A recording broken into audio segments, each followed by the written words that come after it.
Panas, India dan Pakistan saling usir warga terkait serangan teror di Kashmir. Prabowo kirim surat untuk Vatikan, sampaikan duka cita yang mendalam. Kabar terbaru negosiasi tarif impor Trump diungkap Menteri Erlangga. Ratusan personel TNI dan Polri cari Ibtu Tommy yang hilang saat memburu KKB. Ahmad Dhani segera dipanggil MKD. Buntut dugaan penghinaan marga. Indonesia dicoret dari tuan rumah Asian Women's Championship 2025. Hadirkan inovasi mobil futuristik intip pameran Shanghai Auto Show 2025 di Cina. Bersama saya Muhammad Skardi, inilah berita-berita headline iNews ID hari ini. India usir semua warga Pakistan buntut penembakan di Kashmir, tewaskan 28 orang.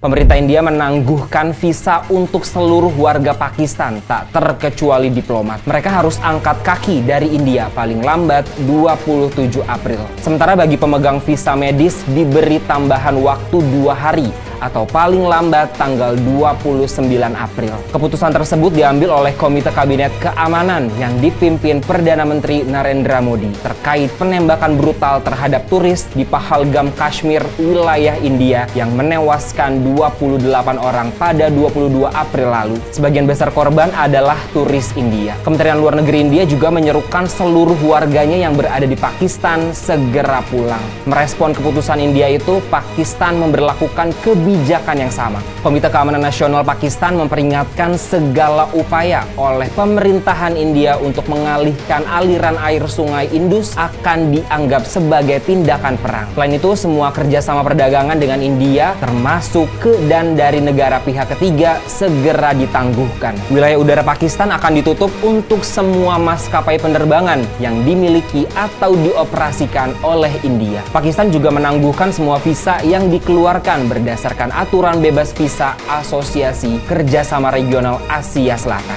Pakistan juga mengusir penasihat pertahanan Angkatan Laut dan Angkatan Udara India di Islamabad, memasukkan mereka dalam status persona non grata. Mereka harus meninggalkan Pakistan paling lambat 30 April. Presiden Prabowo Subianto menitipkan surat pribadi kepada pemerintah Vatikan melalui utusan. 4 utusan pemerintah Indonesia telah berangkat ke Vatikan untuk mengikuti pemakaman Paus Fransiskus. Mereka adalah Presiden ke-7 Joko Widodo, Wakil Menteri Keuangan Tommy Juwandono, mantan Menteri SDM Ignatius Jonan, dan Menteri Hak Asasi Manusia Natalius Pigai. Menteri Sekretaris Negara Prasetyo Hadi mengatakan keberangkatan utusan khusus ini menunjukkan komitmen dan empati mendalam dari pemerintah Indonesia terhadap wafatnya pemimpin tertinggi umat Katolik sedunia. Menurut Prasetyo, tidak ada pesan khusus dalam surat Prabowo selain menyampaikan duka cita mendalam atas berpulangnya Paus Fransiskus. Pemerintah dan seluruh rakyat Indonesia sangat kehilangan atas wafatnya sosok pemimpin yang selama ini dikenal sebagai simbol kasih, kemanusiaan, dan keberpihakan terhadap kaum lemah. Indonesia berharap nilai-nilai yang diwariskan Paus Fransiskus dapat terus menginspirasi dunia dalam merawat kemanusiaan dan menjunjung keadilan sosial bagi seluruh umat manusia. Menteri Koordinator Bidang Perekonomian Erlangga Hartarto mengungkapkan kabar terbaru negosiasi tarif impor Presiden Amerika Serikat Donald Trump. Pemerintah Amerika Serikat mengapresiasi langkah yang dilakukan oleh Republik Indonesia. Dalam hal ini, pemerintah Indonesia telah menandatangani Non-Disclosure Agreement dengan Kantor Perwakilan Dagang Amerika Serikat. Dengan demikian, Indonesia menjadi salah satu dari 20 negara yang telah memulai proses negosiasi awal. Menurut Erlangga, kedua pihak menyetujui proses yang lebih intensif di tingkat teknis. Bahkan telah dibentuk working group agar pembahasan lebih cepat. Sebagai tindak lanjut, pemerintah Indonesia akan melakukan pendekatan dan konsultasi internal dengan para pemangku kepentingan di dalam negeri serta berkomunikasi dengan pihak Amerika Serikat. Sementara itu, Menteri Keuangan Sri Mulyani menjelaskan fokus pembahasan tidak hanya menyangkut hubungan bilateral Indonesia dengan Amerika Serikat, namun juga posisi AS dalam konteks multilateral. Proposal negosiasi yang diajukan Indonesia mendapat apresiasi karena termasuk yang paling lengkap dan detail, menggambarkan suatu kerjasama yang saling menguntungkan.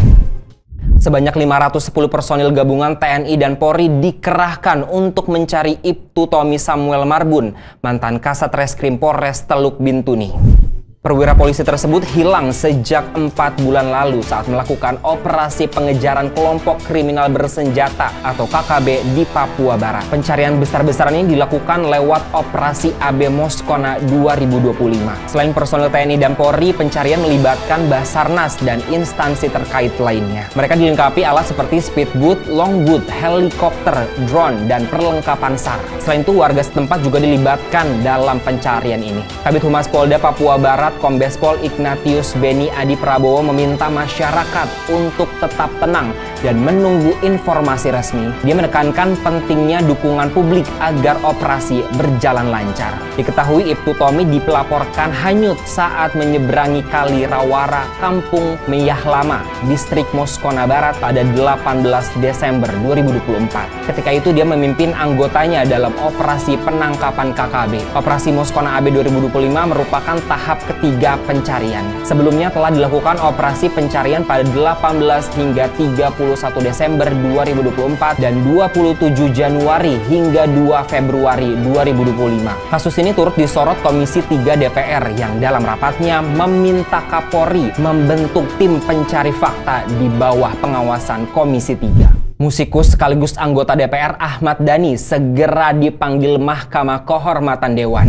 Seperti diketahui, Dhani dilaporkan oleh musisi Rayendi Rohipono alias Rayen Pono buntut mempelesetkan marga Pono menjadi porno dalam sebuah undangan diskusi. Ketua MKD DPR Nazarudin Dekgam mengatakan pihaknya sudah menerima laporan dari Rayen Pono. Sebelum memanggil Dhani, MKD terlebih dahulu memanggil Rayen sebagai pelapor. MKD akan memanggil Rayen pada 30 April 2025 atau 1 Mei 2025. Setelah itu, MKD bakal memanggil Ahmad Dhani. Legislator PAN itu menjamin pihaknya tak pandang bulu dalam menindak anggota DPR. MKD memandang seluruh anggota parlemen setara, termasuk pimpinan. Sebelumnya Dhani mengomentari pelaporan dirinya ke polisi hingga sampai ke MKD. Dia tak mempermasalahkan dan menganggap pelaporan tersebut hak warga negara. Namun Dhani menegaskan penulisan marga Pono menjadi porno karena kesalahan pengetikan undangan alias typo.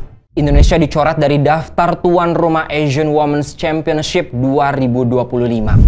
Anggota Exco PSSI Arya Sinulinga menjelaskan Indonesia batal menjadi tuan rumah Asian Women's Championship 2025 karena bentrok dengan Piala AFF U16 Putri 2025. Sejatinya Indonesia menjadi tuan rumah Asian Women's Championship yang berlangsung pada 6 hingga 19 Agustus 2025. Menurut Arya, karena padatnya jadwal pada Agustus, PSSI meminta dipindahkan menjadi Mei, namun ditolak. Arya menjelaskan PSSI tidak ingin jadwal turnamen berbenturan dengan Piala AFF U16 Putri 2025. Namun berhubung AFF tak ingin jadwal lain diubah, PSSI menerima keputusan dengan legowo. Vietnam dipilih sebagai pengganti Indonesia untuk menjadi tuan rumah Asian Women's Championship 2025. Rencananya ajang ini akan dihelat di kota Haiphong, Vietnam. Sebagai catatan, ada 8 tim yang beraksi di Asian Women's Championship 2025, yaitu Indonesia, Australia, Kamboja, Filipina, Singapura, Thailand, dan Vietnam. Pameran Shanghai Auto Show 2025 di Cina menghadirkan mobil-mobil berteknologi tinggi dan futuristik. Totalnya 79 brand mobil turut andil dalam event ini. Seperti apa keseruannya? Kita lihat liputan eksklusif jurnalis iNews ID, Dani M. Dahwilani, langsung dari Cina. Halo guys, bersama dengan Auto Insight, jurnalis iNews ID, Dani saat ini berada di pameran otomotif terbesar di dunia, Shanghai Auto Show 2025. Kita akan meliput bagaimana teknologi terbaru dari kendaraan ini.